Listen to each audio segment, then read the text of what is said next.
नहीं जानदा जमाना।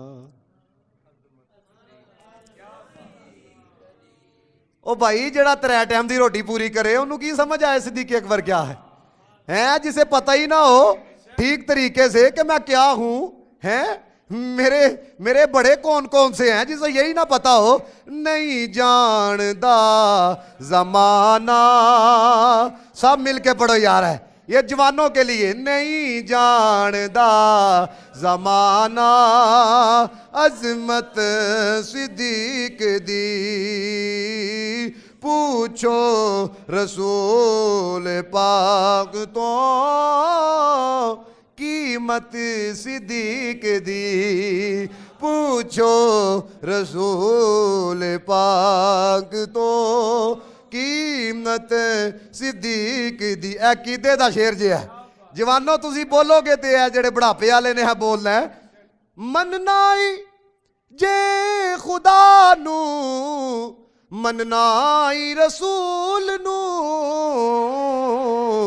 मननी पवेगी तेनू इमामत सिद्दीक दे, मननी पवेगी तेनू इमामत सिद्दीक दी। कुदसी भी रश्क दोस्ता, जिस तरह बंदा किसी ने गल नहीं सुनांदा। कुदसी भी रश्क दोस्ता कर दे ते खोड़ गे,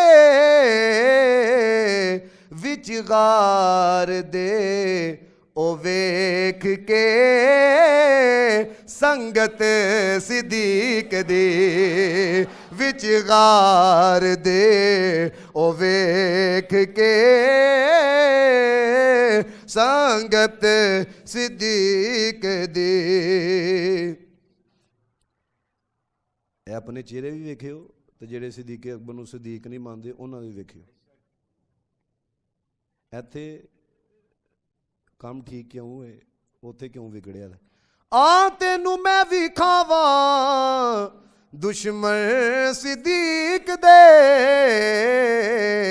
चेहरे दा नूर लै गई कदूरत सिद्दीक दी, चेहरे दा नूर लै गई। ए शाकर साहब ने जड़ा आखिरी जुमला लिखिया ना कमाल कीता, खुदा दी कसम कमाल। साडे जिस्म च शाकिर नहीं खून गैर दा, साडे जिस्म च शाकिर नहीं खून गैर दा, करने ऐस वास्ते इज्जत सिद्दीक दी। ए जुमला ते पढ़ो ना, करने ऐस वास्ते इज्जत